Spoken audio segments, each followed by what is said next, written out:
A leitura da Epístola de São Paulo aos Romanos 13, 11 e 14. Irmãos, sabeis que já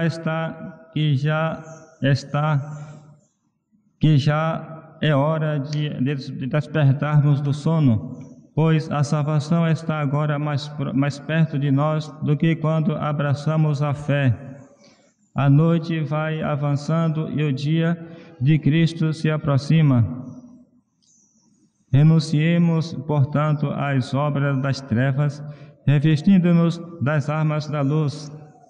Caminhemos honestamente como quem anda em plena luz, não em excesso de comida ou bebida, não em dissoluções e impurezas, nem em contendas e emulações. Pelo contrário, revesti-vos do Senhor Jesus Cristo. A leitura do Evangelho segundo São Lucas 21, 25, 33. Naquele tempo, disse Jesus a seus discípulos: haverá sinais no sol, na lua e nas estrelas, e na terra consternação dos povos por causa da confusão do bramido do mar e das ondas, mirrando-se os homens de susto na expectativa do que sobrevirá a todo o orbe, porque os poderes dos céus se abalarão. Então ver-se-á o Filho do Homem vindo sobre uma nuvem com grande poder e majestade. Quando estas coisas começarem a acontecer, olhai para cima e erguei vossas cabeças, porque se aproxima a vossa redenção. E contou-lhes depois uma parábola. Vede a figueira e as demais árvores, quando começam a dar fruto, sabeis que o verão está perto. Assim também, quando virdes que se realizam estas coisas, sabei que perto está o reino de Deus. Em verdade vos digo que não passará esta geração sem que isto aconteça. Passará o céu e a terra, porém as minhas palavras não passarão. Sente-se, por favor, meus irmãos. Louvado seja nosso Senhor Jesus Cristo, para sempre seja louvado. Caríssimos irmãos, estamos no tempo do Advento. Hoje celebramos o primeiro domingo desse tempo.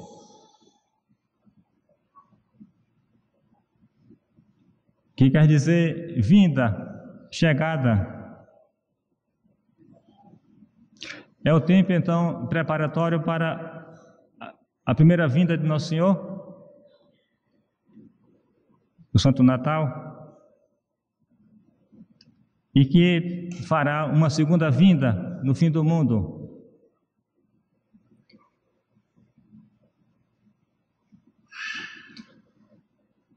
Na liturgia comemoramos duas festas principais, o Natal e a Páscoa. Por sua vez, cada festa desta mais solene, sempre nos preparamos por um período mais longo. Então, o tempo do Advento será um período de 4 semanas.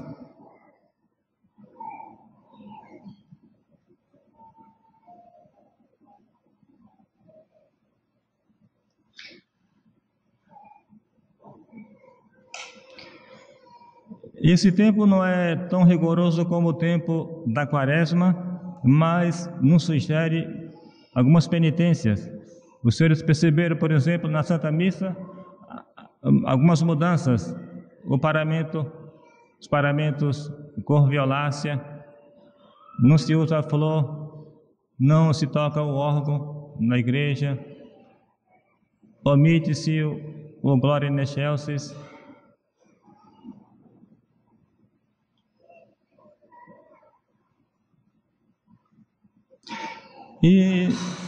E também temos as têmporas do Advento.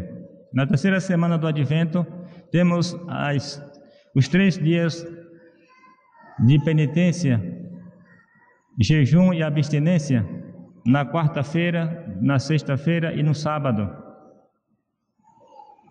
Essas têmporas, que celebramos 4 vezes no ano, foi instituída desde antiquíssimo tempo e que é pedida nessas têmporas pelas vocações religiosas, pelos ministros do altar, e também agradecimento, se agradece a Deus pela boa colheita e pede também o bom fruto das plantações, se pede também os bons frutos das plantações. Não é um jejum obrigatório. Os religiosos, depois de várias reformas, os religiosos ainda observam essas têmporas, mas para o católico comum é uma sugestão.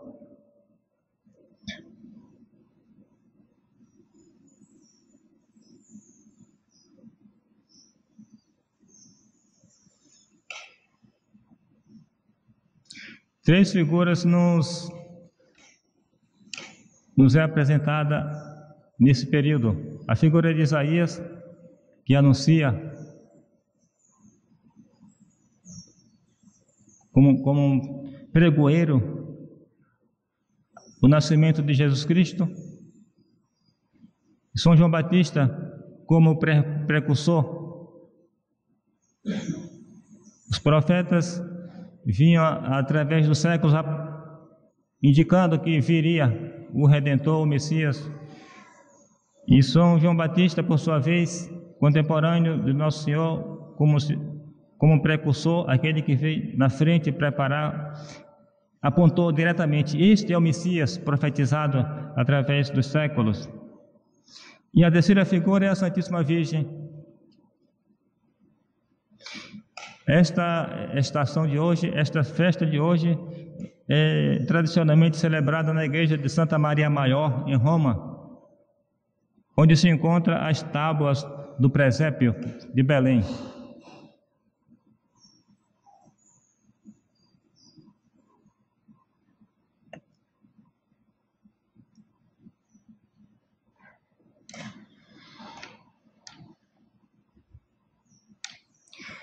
São duas vindas de Nosso Senhor. Esta vinda, a primeira, que Ele veio como o nosso Redentor, na forma de um homem comum, como uma pequenina criança,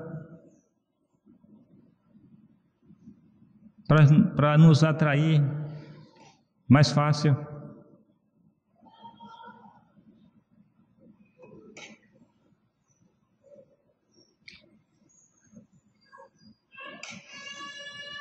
Que todos os anos comemoramos esta vinda de Nosso Senhor, mas também haverá uma segunda vinda. Esta segunda vinda de Nosso Senhor é agora como juiz, como ele fala claramente, né? Que no fim do mundo virá o Filho do Homem como juiz sobre as nuvens para julgar todos os povos, todas as almas. E justamente o Evangelho que nos é apresentado na Santa Missa é a respeito dessa segunda vinda de Nosso Senhor.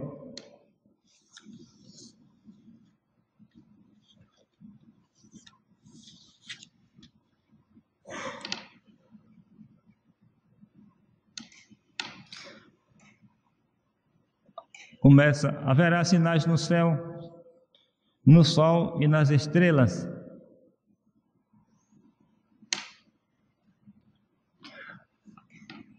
Há duas interpretações legítimas desses sinais.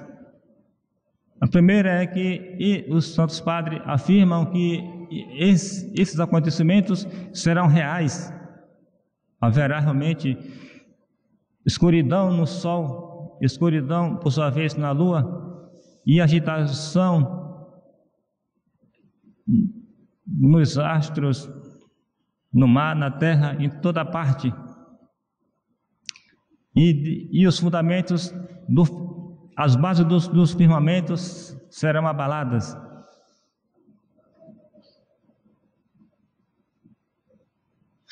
Isso não é difícil percebermos que perfeitamente pode acontecer. Lembremos-nos que quando nosso Senhor quando nosso Senhor morre na cruz, houve trevas, um terremoto, e as pedras se racharam, mortos saíram das sepulturas.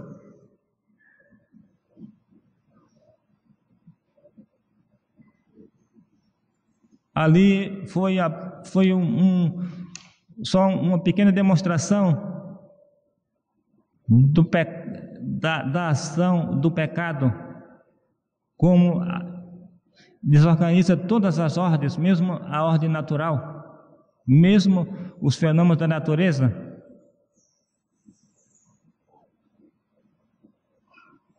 É como nosso Senhor não dissesse: o que fizeram do meu filho bem amado? Que fizeram vocês do meu filho bem amado? Preste atenção. O próprio nosso Senhor, ali durante o seu julgamento, disse que essa vinda dele como juiz ele viria como juiz ali diante dos seus inimigos.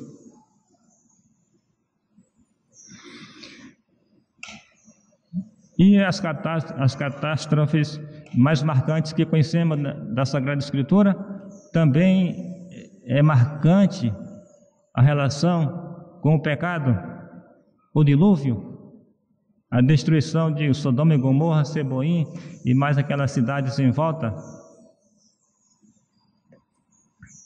Então não é difícil percebermos que realmente isso acontecerá de uma forma real. Mas também há um segundo sentido, o sentido espiritual.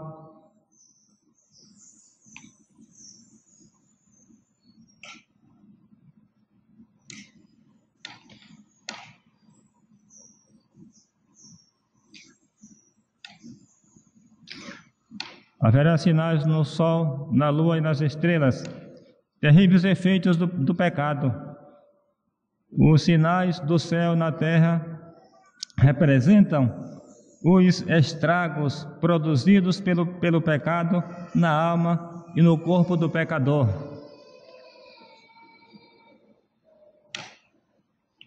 O sol obscurecido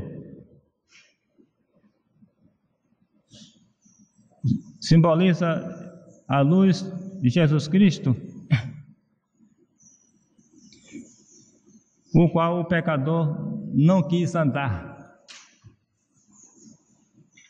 na qual o pecador não quis andar.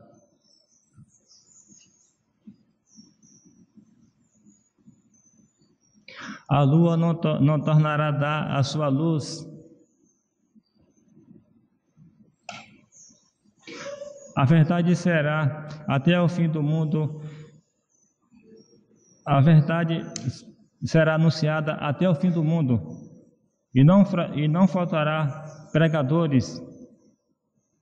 Faltarão ouvintes que desviarão os ouvidos da verdade e os olhos da luz. São Paulo fala também nisto, dizendo, primeiro nosso Senhor fala, dizendo: quando o Filho do Homem vier, pensais que encontrará fé no mundo? Isto é, no sentido não absoluto, mas se entende que será bem diminuída a fé, será bem pouco seguido os filhos de Deus.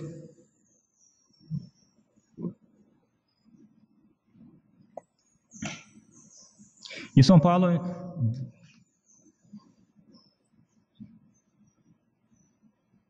fala que no fim do mundo os homens ficarão incapazes de ouvir essa doutrina, e que cada um vai contratar pregadores de acordo com o que lhe agradar. vai procurar, vai buscar pregadores que agrade os seus ouvidos, porque não suportarão mais a sã doutrina.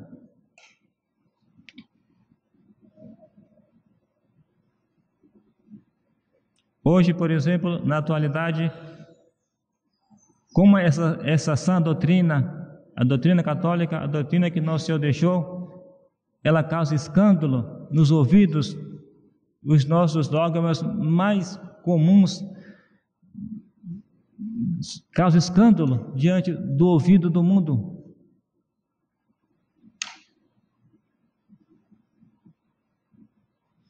Por exemplo, a Igreja Católica é a única verdadeira. A salvação só encontra dentro da Igreja Católica. São palavras hoje que os ouvidos do mundo se escandalizam a ouvir.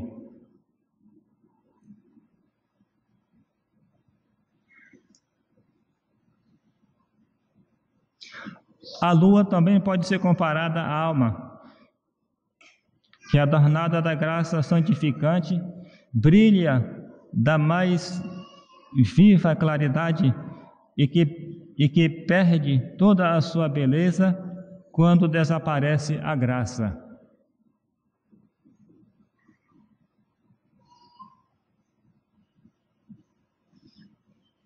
É também comparada à bem-aventurada Virgem Maria, que, revestida da luz de Cristo, oferece-se brilhante como uma esperança celeste aos olhos dos pecadores. As estrelas significam as almas dos justos e dos ministros da Igreja, que por não se afeiçoarem às coisas celestes, decaíram de sua santidade.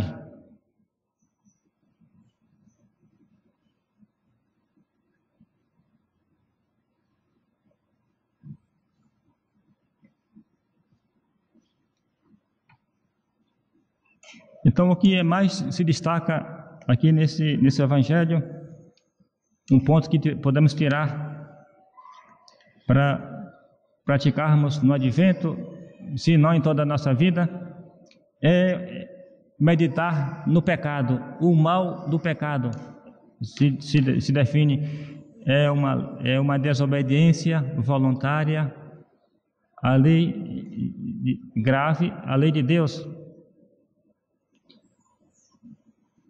O pecado é o mal.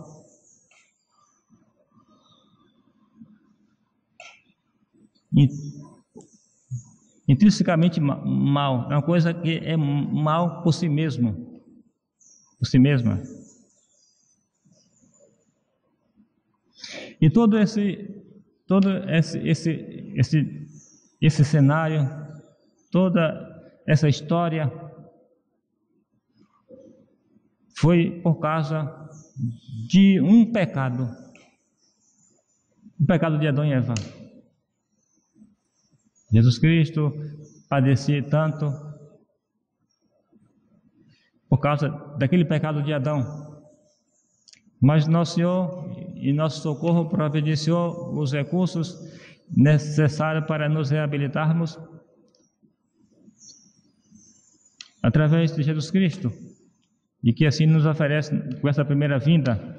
Mas de nossa parte temos de dar a nossa contribuição, como dizia Santo Agostinho: Jesus Cristo, para te criar, não precisa de ti, não precisou de você, mas para te salvar, precisará de você. Você tem que dar a sua contribuição, tem que fazer a sua parte.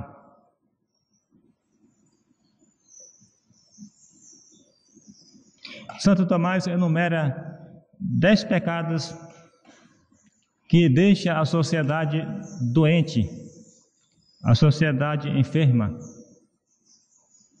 O primeiro é a heresia.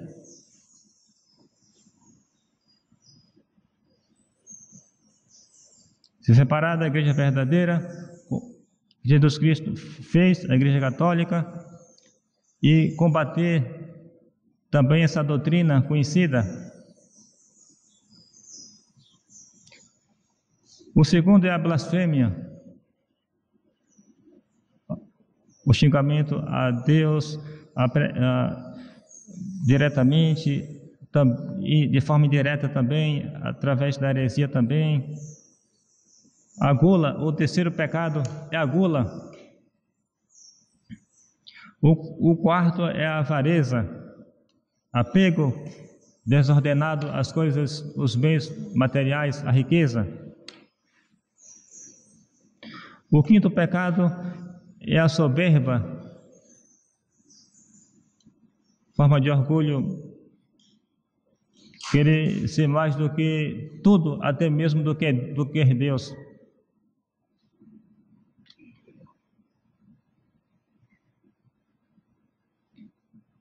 O sexto pecado é a ambição. O sétimo pecado é a luxúria, os pecados de impureza de toda espécie. Está dentro desse pecado capital, a luxúria. O sexto pecado é a hipocrisia.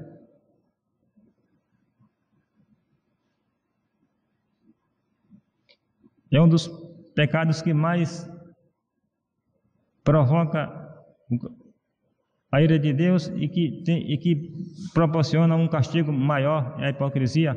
Fingir que é, por exemplo, santo, sem ser, ou fingir que é uma coisa boa sem ser.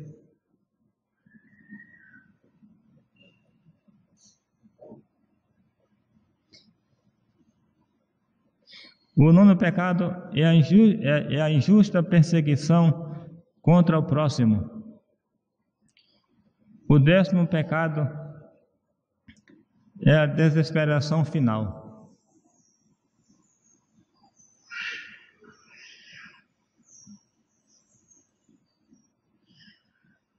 Os meios que nosso Senhor deixou para a nossa salvação são eficacíssimos, entre os quais nos deixou a Santa Confissão.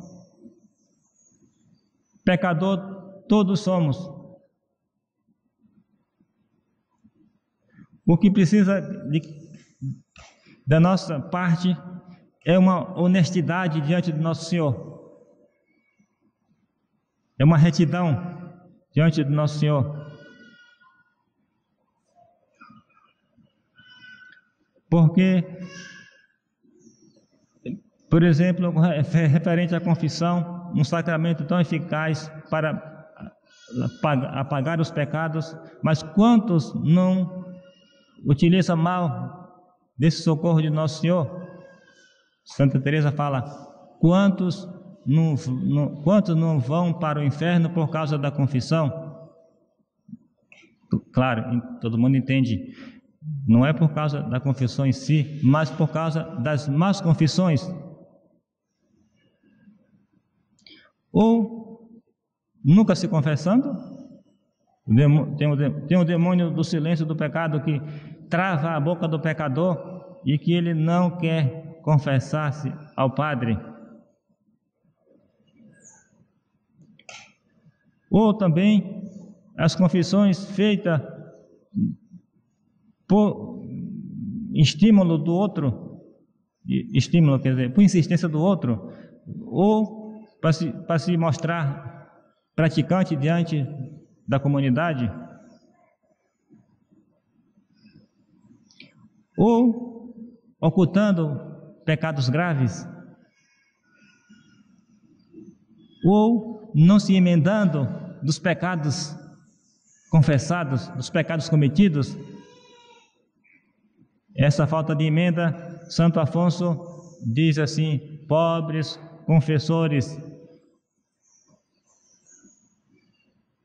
Quantas confissões inválidas! Que é uma das condições para haver uma absolvição válida é o arrependimento sincero.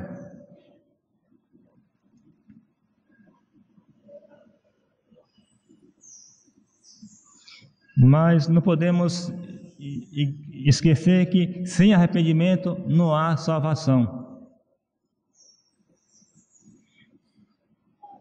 É uma coisa pessoal nossa, porque é uma coisa muito particular nossa, é minha, é o que está dentro de mim, os meus atos, é meu e de Deus. Então, eu não me confesso porque eu fui pressionado, não. É uma decisão pessoal que eu tomo, é uma responsabilidade minha. Perceba que eu devo me confessar. E também ninguém deve se envergonhar em procurar o padre para se confessar, porque mesmo com vergonha se confessa. Aquela lição de Sócrates, né, que estava em um local e de repente se deparou com um aluno seu em uma casa de tolerância, e o aluno então ficou todo desconcertado, envergonhado por ter entrado naquele ambiente imoral. E Sócrates então deu uma pequena lição a ele: filho, agora não precisa ter vergonha, deve ter vergonha para entrar aí, mas para sair não. Então assim, o pecador deve tomar a mesma lição. A vergonha maior deve ser entrar no pecado, mas para sair nunca deve dar curso a essa vergonha. A isenção dela realmente muitas vezes não consegue, é até natural esse pudor, mas enfim, se confessa a si mesmo, porque é muito melhor agora, porque de público no fim do mundo. Primeiro, agora tem remédio. No fim do mundo, diante daquele quadro terrível de desespero, os maus não poderão mais se arrepender.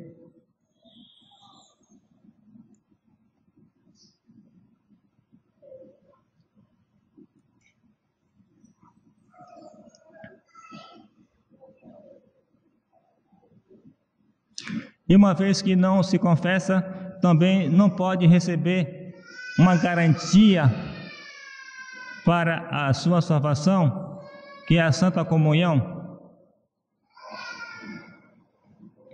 A Santa Comunhão é um penhor que nosso Senhor deixou em nosso favor para a hora do julgamento. É um penhor de salvação.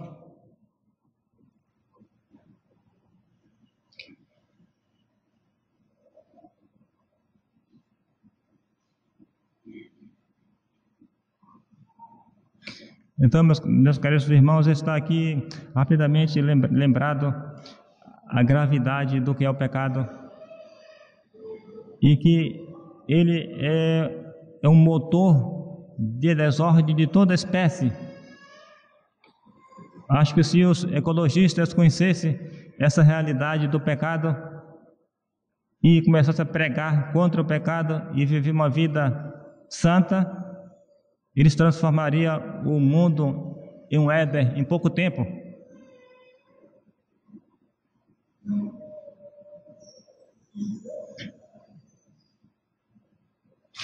Então pedimos a São João Batista e ao profeta Isaías que abra o nosso coração e a nossa medianeira de todas as graças, a Santíssima Virgem, para que aceitemos, ainda enquanto é tempo, o dom precioso, o dom da luz, nosso Jesus Cristo, em nossos corações. Do Pai, do Filho e do Espírito Santo. Amém.